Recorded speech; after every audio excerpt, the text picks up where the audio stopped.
Well, for me, it started with my mother, actually. I was about 11 years old, and she went to a iridologist and found out she was asking her children. We had 9 kids in our family. They were all spazzes, and figured 9 kids going to church. It was a mess for my mom, and she was wondering what she could do about it because they wanted to put us on medicine. And the doctor told her, get them off white sugar, get them off all the dyes. This was in the 70s, and we did that. Actually, in high school, if you remember Ewell Gibbons, he used to be a commercial for grape nuts. I was voted to replace Ewell Gibbons in the grape nuts commercials in high school because I ate only healthy food, brown bagged it.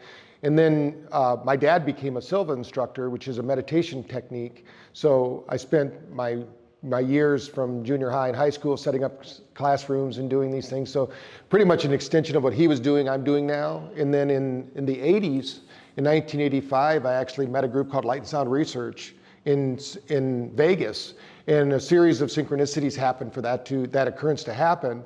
But what happened was when I met them, they had a piece of technology called a SILS, Sensory Input Learning System. And I was going to school for psychology at the time. I was just a master's level at that time. I wasn't a PhD. But I went to work for them because I had my undergraduates in electronics. And we got to build the very first portable light and sound machine. And so I'm the last man standing. There were 6 of us that helped to create that first one. And I've been innovating it. I'm on my 16th and the version 7 of my 16th unit now.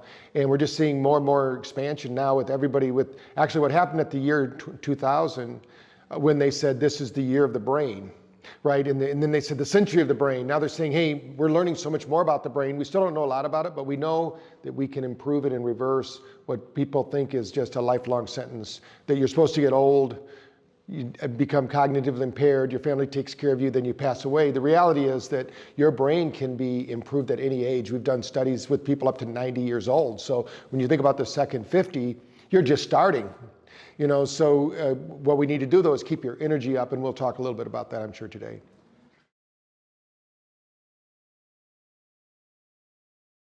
Well, what happened was my dad was a chronic alcoholic. He was, in the Catholic Church was always trying to help us because they were trying to help the family.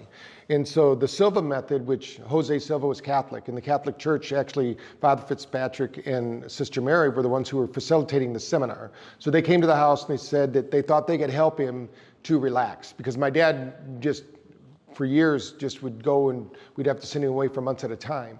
Well, he went to the first seminar that he did with them was called the Ultra Relaxation Seminar, and he never drank again because he realized that he was drinking to get balanced and relax.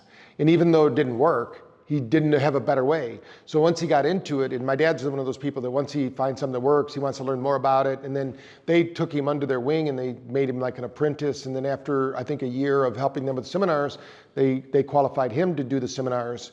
And then because they worked on the weekends, obviously Sunday church. So in the seminars would go Friday, Saturday, Sunday. So my dad was available to do those seminars. And then eventually he just took over the whole seminar business.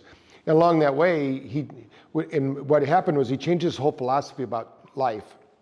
If you were me in growing up with my dad and I got in trouble, he wouldn't send into my room to think about what I did because that's probably the worst thing you can do to your child.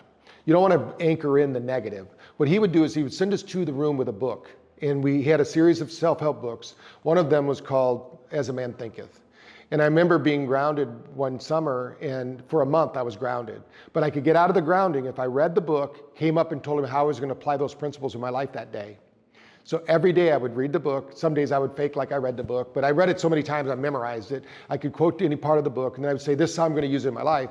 And at the time I was a struggling athlete, really. I mean, I was pretty good at some sports. I was very fast, but I wasn't like football. I was like 90 pounds. But I told him I was going to be captain of the football team. And he said, faith without works is dead. Well, fast forward, I was a 3-sport captain. I got 10 varsity letters. And I think that in my high school career, because in track, I lettered every time. And then in wrestling, because when you're small, you can wrestle in the lower weight classes. I wrestled varsity. And then I played football for 2 years in varsity level. And I think it happened because my dad taught me that if you can visualize it, you can realize it. And I think that what happens to a lot of people is they've never visualized their future. Like we're talking today about the second 50. If I think about my grandparents, they didn't have a second 50 because they thought you retire and expire. They don't realize that if you have a life mission, a purpose, and you have a mindset of service, then your body can stay healthy at any age. But if you're going to be sit in front of the television, atrophy, junk food, think negative thoughts, then you're going to get those things. I always tell people, and this was something, an extension of what my dad taught us, was everything is frequency. So it's what you frequently see. If you have high frequency thoughts, you're going to seek out high frequency people, high frequency activities, high frequency food. You're going to be a high frequency person. If you have low frequency thoughts, you're going to seek out low frequency foods, low frequency activities. In fact, now, because of what they know about DNA, as we're sitting here right now, everybody who's watching, you have 10 billion miles of DNA running through your body. This DNA is instructing your cells, and what we now know that we didn't know in the 80s was that cellular makeup is crystalline in nature. It's drawing in light energy and transmitting it to the cells. And if you believe that you can do something, if you're an optimist, you're upregulating your nervous system every 40 seconds. While they're watching this movie, in fact, every 40 seconds, their body is changing because what you hear, what you experience, what you're exposed to is literally changing who you show up as. Now, they've done studies where they showed this light energy that every cell emits. As we're sitting here, my body is emitting 810 nanometer light to 850 nanometer light, depending upon the energy at the cellular level. If we are thinking like a pessimist, which we call an energy drainer. We all know those people. They walk into a movie, it gets a little darker in the room. So when we want the room to brighten up when we walk in the room. But what they showed was when you're a pessimist, your cells transmit 200 times less light energy. And when we think about aging or the second 50, it's all about energy. How can we keep our energy up? So when you think about the brain, when we're born, our brain is at 18.1 volts. So you wonder how a kid can run around all day, learn a new language, learn how to walk, learn a whole new environment. And then as we age, our brain does something called neuropruning. And a lot of people don't understand how this works. Our brain is an energy hog. So it's using 25% of the energy, but only takes up 5 pounds of space. So here we go, it's absorbing all this energy. So if it can offload some information or down-regulate some of the neurology so it doesn't have to run those circuits, it's going to do it. But if you it's like muscles. If you keep working out, you keep working them. So we call it brain fitness. What my dad taught me was, a lot of people, one of the biggest things he taught me was, a lot of people talk about the expense of an education, but no one talks about the cost of ignorance.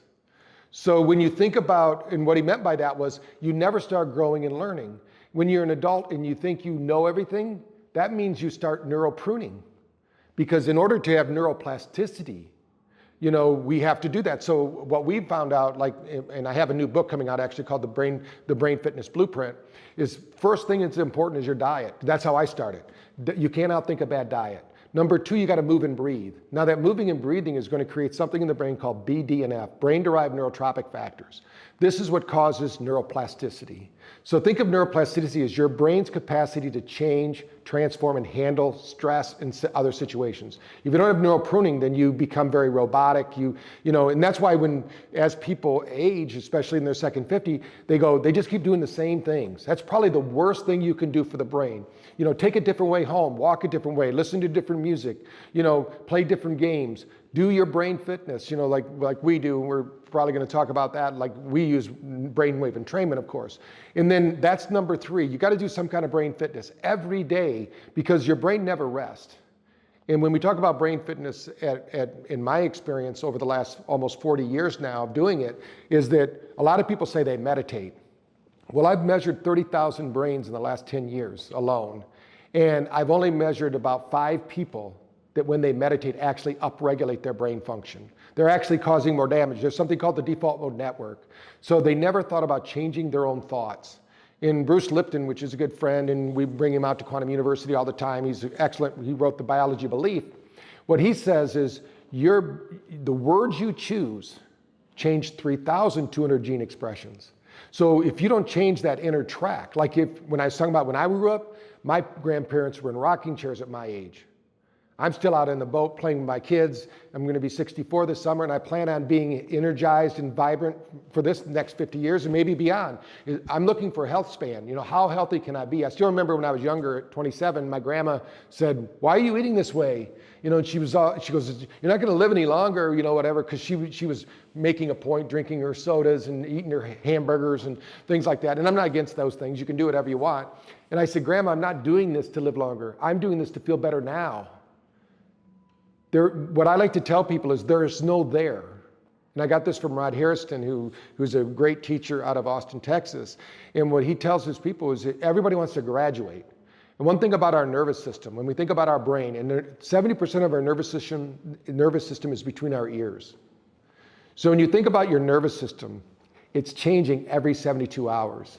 So the person you're showing up right now, not only is every cell, every DNA pair changing every 40 seconds, your cells are changing at a rate of 50 million cells per second, but your nervous system has a total body reset every 72 hours. That's why when you think about physical fitness, they say only work out every other day, because our nervous system and our muscles, we need recovery. So as we go into that second 50, we need to realize that we need more recovery. You know, it used to be at 26, we could go work out at the gym, or 19, and the next day we could do it again. But now it might take 2 or 3 days. Well, that's your body telling you it's mending. And when we work with people, when you think of like Tom Brady's just about ready to go into his second 50, right? And we're working with his group TB12, and he says for every 1 minute of exertion, you need 2 minutes of recovery. So what a lot of people think is about doing, and that's fine. We got to build muscle. But when we're in their second 50, we don't have to build as much muscle. We have to maintain that muscle. We have to maintain that neurological function. So exercise, like I said, is really important. Create that BD and F.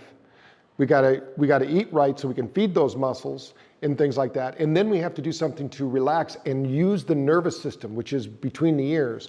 So when you think about recovery, what that gives you, and we've shown that when you shut down the default mode network, which is that negative voice, you know, the people like Deepak Chopra have said that we have 90,000 thoughts a day, but 80% of them are negative. And they're the same thoughts we had yesterday. So those are the thoughts we need to change. That's where what we call brain fitness comes in. And in the morning, we need to upregulate a brainwave called SMR, which we can talk about when we did our dementia study with women 55 to 60. These were all women that were on the dementia scale. And now this study is over 100 people now. Every person in the study, by the time they hit the 6th week, were no longer on the dementia scale. When I was talking about the brain being at 18.1 volts, when we're about 27, that brain voltage goes down to about 10.1. That's where you want to maintain it if you can. Now, if that brain voltage drops below 6 at any age, which we have some people having dementia symptoms at age 30 now, because of diet, lack of movement, and things like that. But when it goes below 6, you're going to have dementia symptoms. Because think, you want to remember something. When you think about a memory, I say, remember your favorite vacation. It's not like you go to a file cabinet and there's the memory. Your brain lights up in about 10 different places. Then it has to represent that in your mind, in color, with sound, with movement. And hopefully the good memories are stored like that. But let's say you don't have enough energy. The brain's going to go, I know the memory, but I can no longer make it in color. I know, and then the next time you try to remember it, I remember the memory, but I don't even have an image of it, but I remember the sounds. Maybe we're near the ocean, I remember that. And the next time you do it, it says, I remember I was there, but I just can't remember anything about it. I know I went to France, or I know I went to Italy, or I went on this great vacation. So when we remember things, it's called revivification. So during these brain fitness times, we're having you recall the positive and eliminate the negative. You know, there's an old song like that. And most people who have a really great memory, which we all have a great memory, it's our recall system. So in our second 50, it's really important that we work on our recall. We rehearse those positive memories because we want to keep them alive. And there's a Hebb's law, which is a law in neurology that says those neurons that fire together wire together. And those neurons that unwire will not fire. So when you think about, if you don't think about something, remember the brain uses all the energy, and if it can offload some of that energy, it's going to shut down those neural networks. The big example I give people is when somebody only speaks one language. Like I went to school, I really only learned English until college, and then I had to learn Spanish. And I learned it to get my grade. Now I only know the essential things, right? When I go there, I can't really speak Spanish. But because that circuit in the brain at the age of 7 shut down. Now what studies have shown, if you learn 2 languages, let's say like you know French and English, now that circuit of the brain doesn't shut down. My science officer, Dr. Sadral, he speaks 6 languages. We were going through India on one of our trips, and it was about 3 weeks into it, and he started speaking Hindi. And I said, Francisco, when did you learn Hindi? He says, we've been here for 3 weeks. Because think about when you learned as a child, we have a circuit that does that. We have a very incredibly functioning, high functioning brain if we give it permission to do its job. But if we shut it down by fear, frustration, or anxiety, so sometimes, the more we do something, like the old saying, one of my mentors, Richard Bandler, said is, anything doing well is worth doing terrible at first.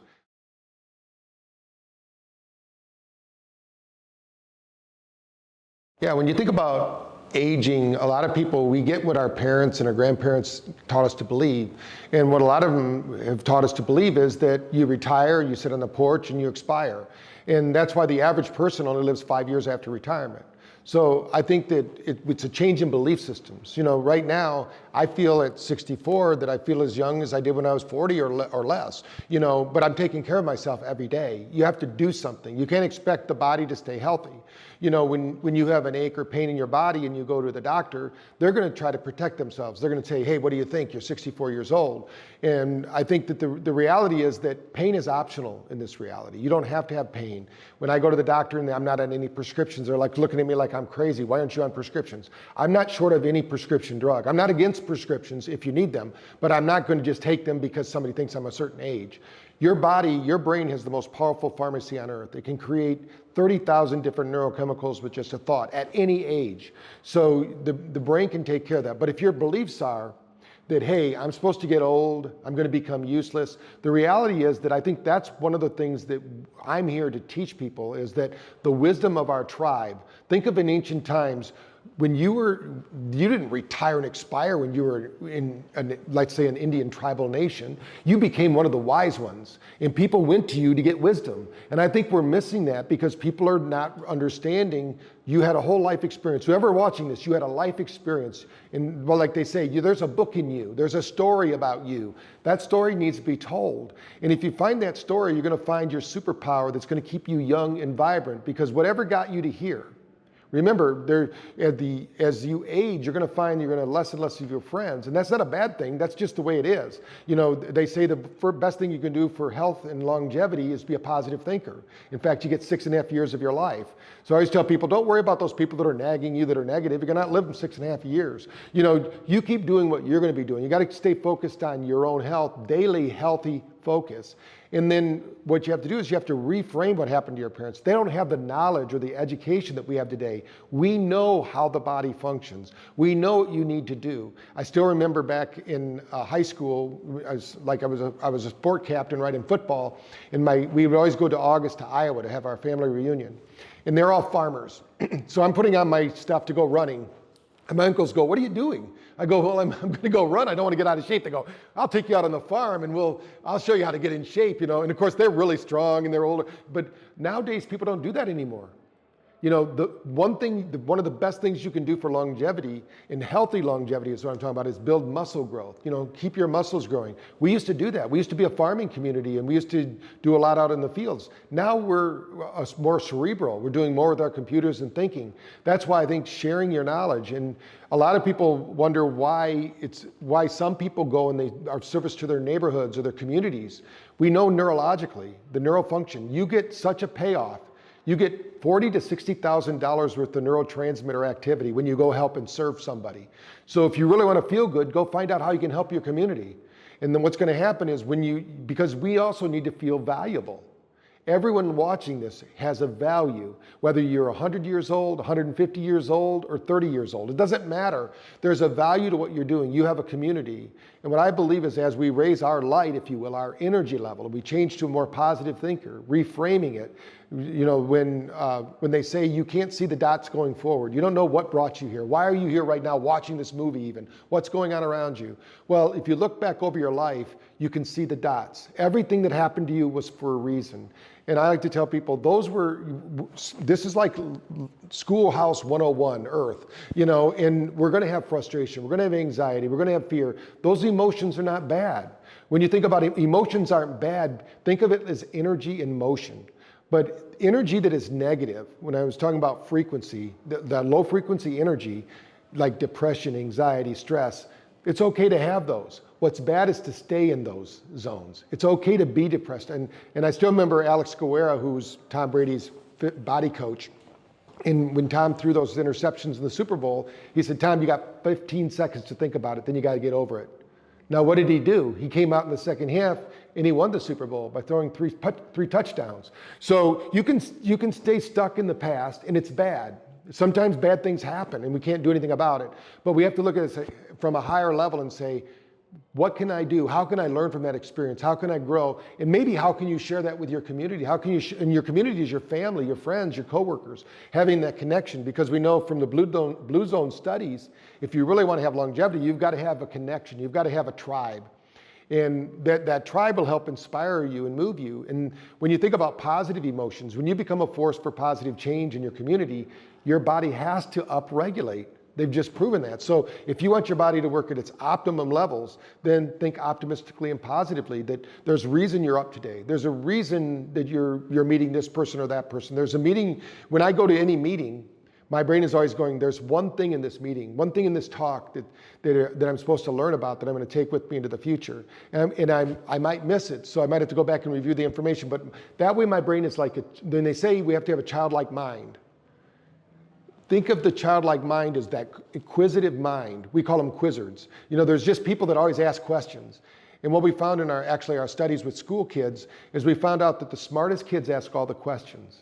So if you really want to engage the brain, instead of doing a brain puzzle, start getting in conversations with people. And in those conversations, it takes a lot to speak and communicate. If you're just by yourself and not speaking, not communicating, not challenging your brain in day-to-day activities, like getting up in the morning first thing and physically exercising, drinking half your body's weight in ounces of water, getting essential oil. You know, there's a study that shows just 1 tablespoon of olive oil a day will reduce your risk of Alzheimer's by 40%.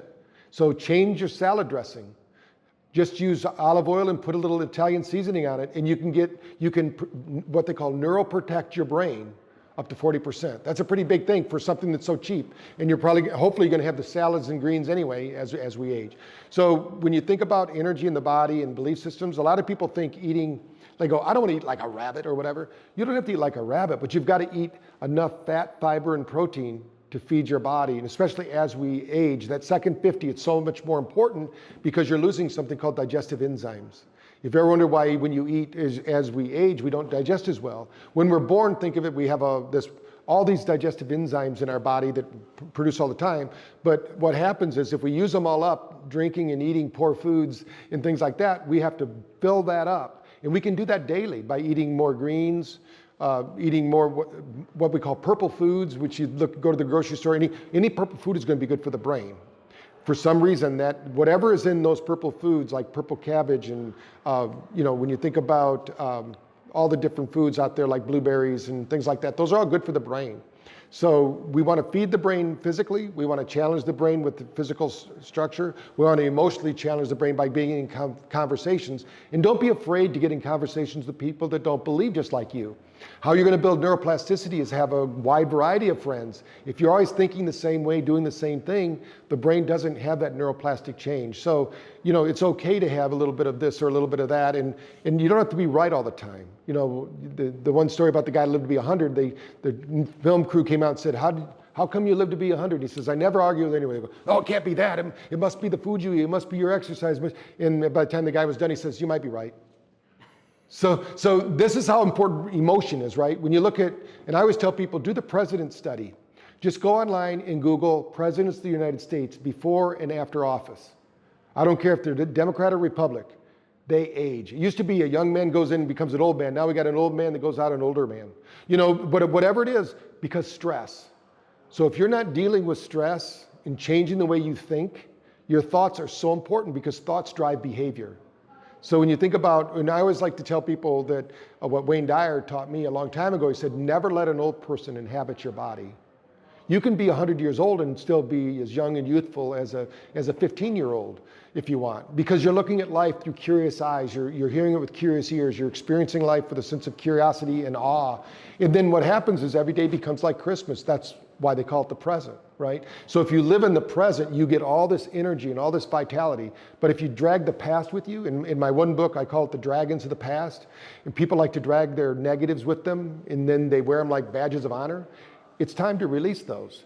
The more you can, if you're giving your energy to past experiences, we only have 100%. So if you're giving 20 or 30% of your energy to some past experience, forget it, move on. Today is more important than yesterday. because today you have a choice.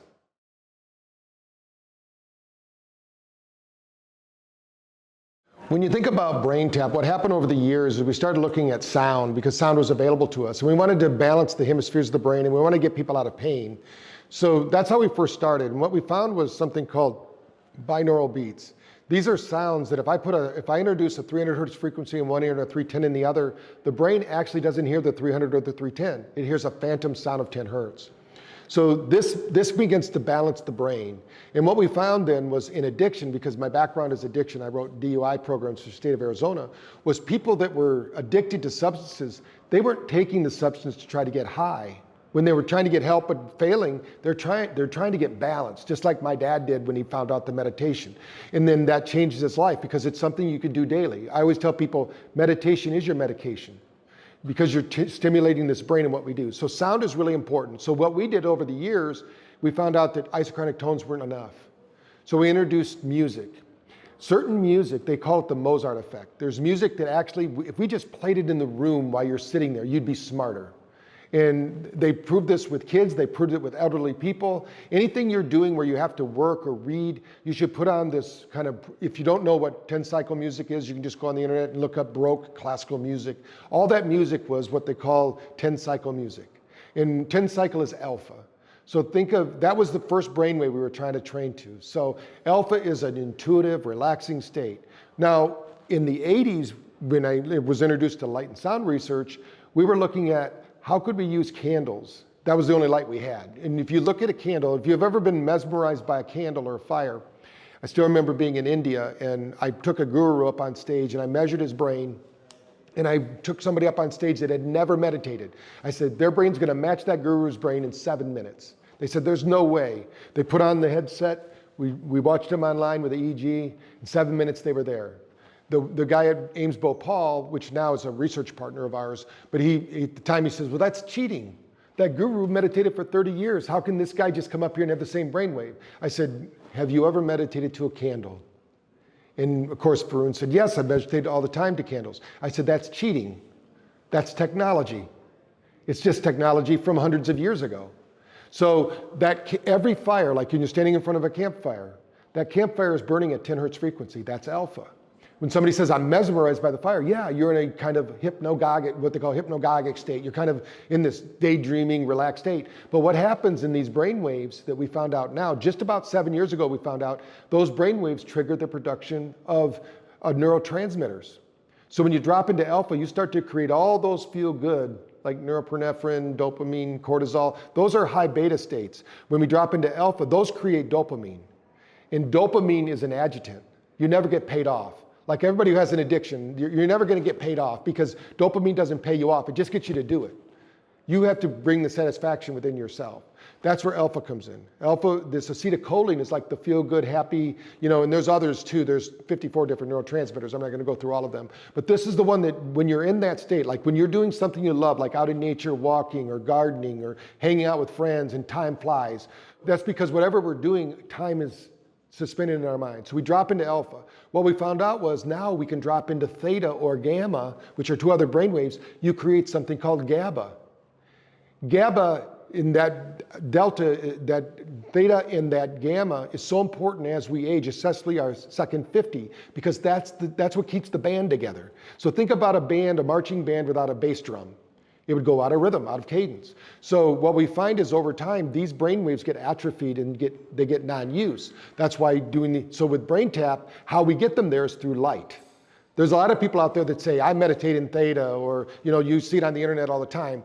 Well, I can tell you, like I said, I've only met like 5 people out of 10,000 that have been able to do that. It takes a lot, because if you're going into those states in your monkey mind, the default mode network is still on, you're not going to go to those states. You're just going to be there. It's kind of like the coal miner study we did where we went to Australia and we did a washout study for sleep, because people were talking about the circadian rhythm, and that's really important. And this is how we did the BrainTap, so I'm kind of putting it together. Our body has a certain rhythm, and when we wake up in the morning, we should have norepinephrine, dopamine, and cortisol. This is what wakes you up. But what a lot of people do is they go run and get coffee.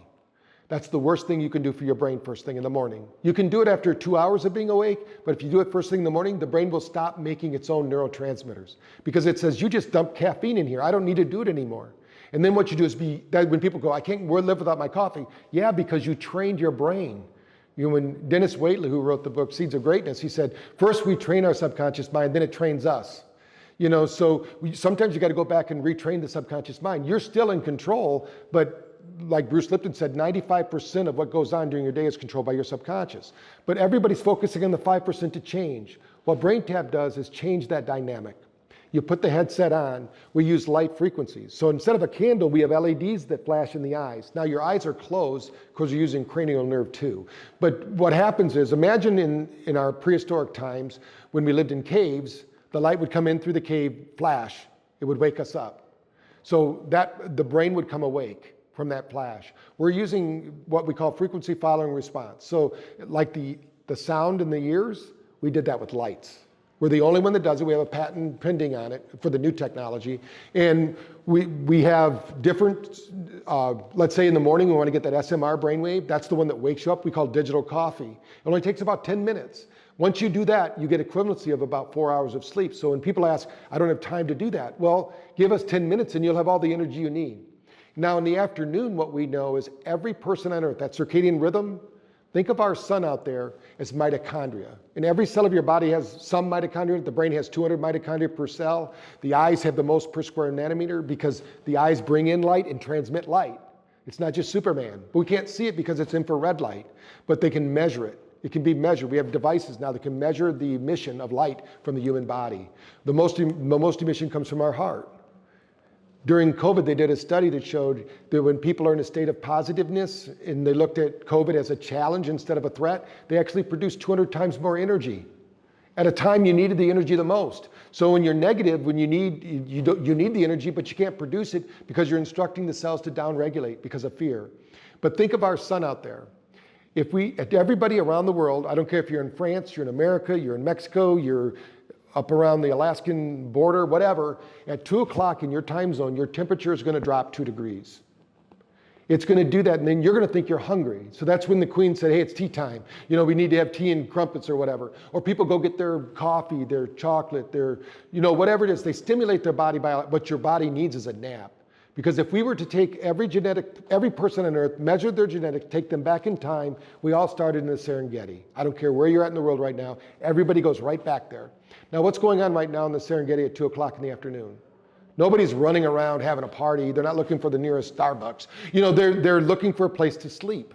The lions are sleeping, the zebras are sleeping, the people are sleeping because our body needs a reset. That's the way we were for hundreds of thousands of years. So these bodies are designed for that. Now, nobody has time for that, right? So we have a technology problem. So what I wanted to do is, how can we create a technology solution that can be scaled and taken across the world? We're in 160 countries right now because they all need different things, but in the afternoon, we need that reboot. Now, we don't just say that. We have a study that proves it. We did a study with Googlers and Microsoft users. These were programmers, the top producing programmers, in fact. After COVID, Julia Arndt, who's our peak performance expert, she was doing a study. She was an ex-Googler. She was a burnout. And she burned out. She left the business. And what Google asked her to do was, how can we stop these people from burning out? And she called me up. She says, what can you do? And I said, have them do a session at 2 in the afternoon. So we proposed it to the group. And we did a study about it. It's been published. She did a really nice TED Talk on it. And when we did this study, what we showed was, at first they said, no way, we can't do it. We can't take 20 minutes break, And I said, just give me 2 weeks, and I guarantee you will always take that 20-minute break. We were able to, these were programmers, so they were able to measure keystrokes. At the end of the study, we actually showed that they got 26% more work done a day on the days they took the 20-minute break. So imagine that. They got a day and a quarter more work done every week by taking 20 minutes off.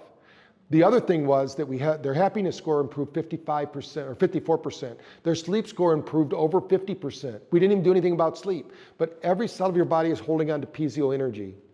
And if you don't know how to discharge it, it disrupts your sleep. So we teach the body how to discharge that. So in the afternoon, we call it a full body reboot. And every neurological marker changed. And we have the study on our website. But in the process, what we showed was everybody needs that break. So if you can do it in the afternoon. Now what happened was we proved to them they got 2 mornings.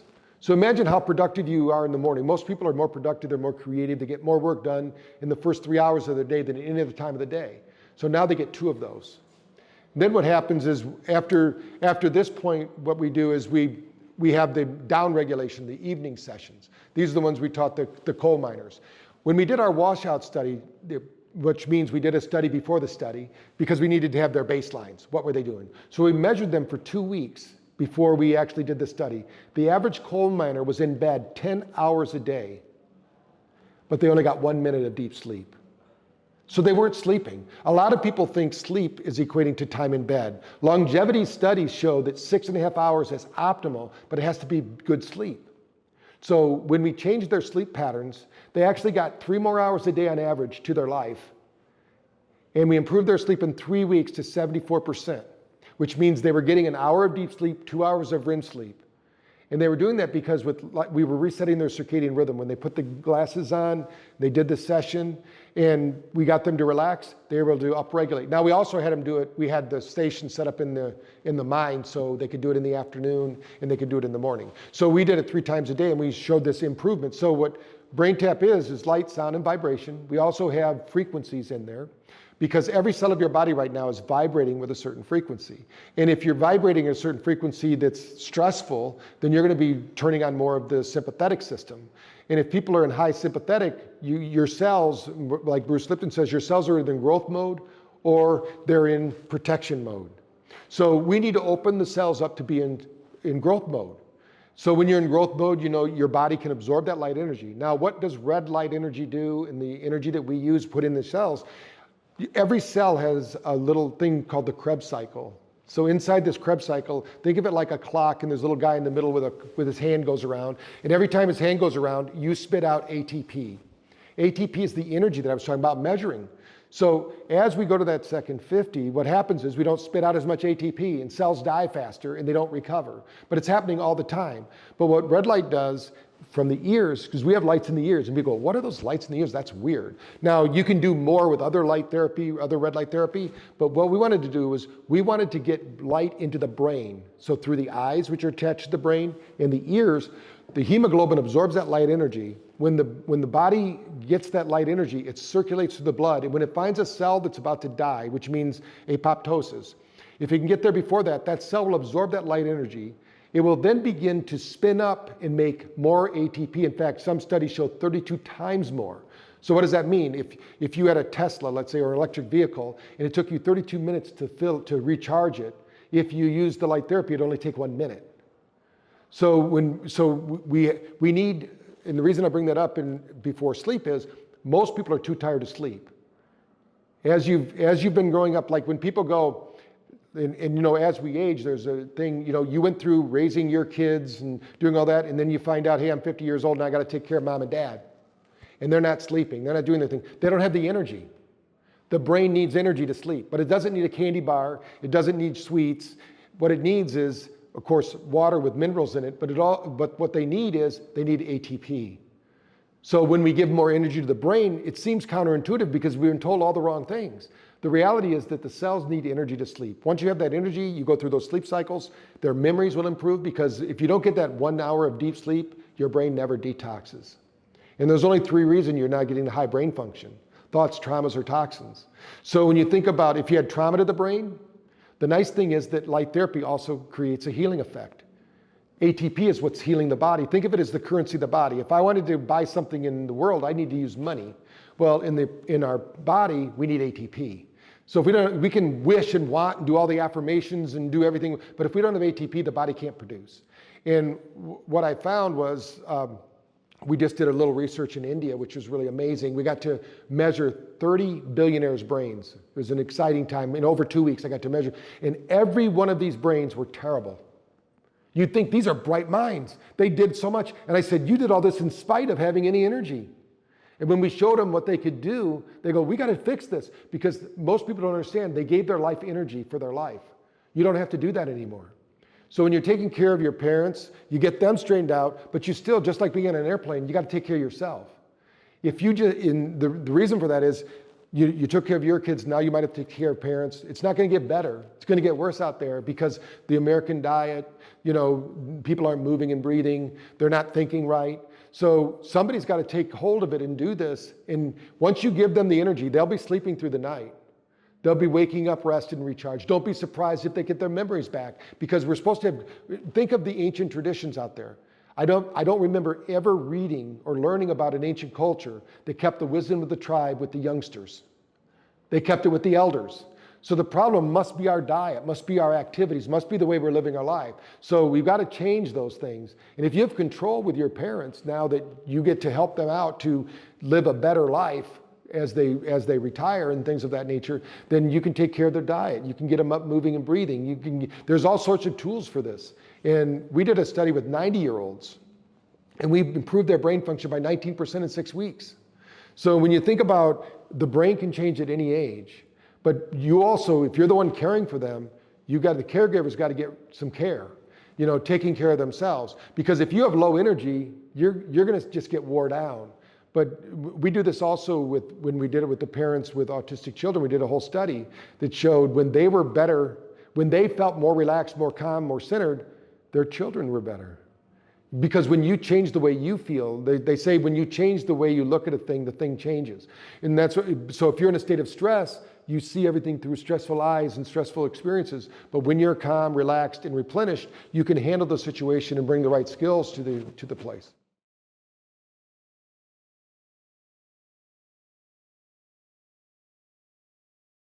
Yeah, when you think about spirituality, I'm not talking about religion. So I don't really care what religion somebody is. They can be whatever serves them and they go to church. I'm talking about being spiritual. When you think about our bodies, what we're finding in neuroscience and actually quantum physics is that they're starting to sound more and more like the Vedas. When you read the Vedas, we're energy. If we were to take our body and break it down to its physical substance and parts, we couldn't even see you in a thimble. We could take all of life on the planet Earth and put it into a thimble. That's how much solid matter there is. The rest is vibrating, teeming with energy. That energy is what I would call spirituality. That's who we are. It's innate intelligence. There's a reason that you learned a language so quickly. And it's all about energy. When I talk about an energy equation, this energy wants to be used. If you don't use this energy, it atrophies. The mechanisms go. So we are naturally, as a human, we're naturally evolving to becoming more and more spiritual in nature. Now, we can't be more than what we are. So you can't be more spiritual than you are. What you can do is you can recognize that you have more spirituality. So think about there's a good book called Acres of Diamonds, where the guy went all over the world looking for diamonds. Then when they went to bury him in the backyard after he died, they found the biggest diamond mine in Australia. So, the diamonds are inside you. That's why as we age, what happens, especially our second 50, we start looking back at our life and saying, hey, what have I done? What is my legacy? What am I going to leave behind? And if you feel, in my case, what I do every day for my spiritual growth, every day, like today before I came down here, I wrote an article. When I'm home, I do a session. When somebody says, how did you make 2,000 scripts and create those sessions? It's because every day I'm working on it. I'm working on something that's going to outlive me, outperform me, and is going to help humanity. And as long as you're of service and you find something that somebody wants, you're going to find that energy. That energy is not just about manifesting money. I mean, true spirituality tells you can have it all because you're heir to the universe. When you think about it, what we know is inside of you is stardust. Science has measured that. It's not a metaphysical concept. You are light. And that light can be measured and broadcast. And the more light you share, the stronger and the more healthier you are. The more you start to think, when I was talking about frequency before, when you're at that high frequency, you start to operate from that spiritual perspective, even if you don't think you're being spiritual. Some of the most spiritual people I know don't have any religion, but they treat people well, they live well, they honor the moment, they spend time now. If you spend all your energy dwelling on the future, dwelling on the past, that's probably the worst thing. That's why Eckhart Tolle has a book called The Power of Now. In neurologically, you can be in the now. And being in the now means when they say, even in the Bible, they say, be still and know God. In this, every religion talks about it. When you're still and you're relaxed and your body naturally will shed that. And we can see it in our pets. Dogs and cats, when they get nervous, they'll start shaking. because it's part of the nervous system. They're getting rid of that shake. And so some people, that's why movement's so important, breathing is so important, and that breath connects us. In ancient traditions, they call it pranic energy. There's actually energy in the breath outside of oxygen. In the Vedas, they actually talk about the next thing you need to know is in the next breath you take. And most people don't know how to breathe. So what I always tell people, if you want to really connect to your nature, breath will get you there. And so the reason we created BrainTap, and when they go through it, there's a lot of breath exercises, a lot of breath work, because people don't just sit and do breath exercises. I think that's stupid, but we can kind of weave it into the story and get people breathing again. And what happens is when you start breathing, you get in what we call the flow state. And when you get in that flow state, you'll just start to treat people better. When somebody says, why are you on a mission to better 1 billion brains? I say, imagine 1 billion people in the flow state. They get up in the morning without alarm clocks, they're energized, revitalized, they're looking for how can they change and transform their communities, which in turn will transform the world. And then how are they going to treat other people? If you're high energy, you treat people better. If you're low energy, you treat them poorly because you're hurting and you're in pain. So if you're one of those people that's hurting and in pain right now, congratulations, you're getting a wake-up call.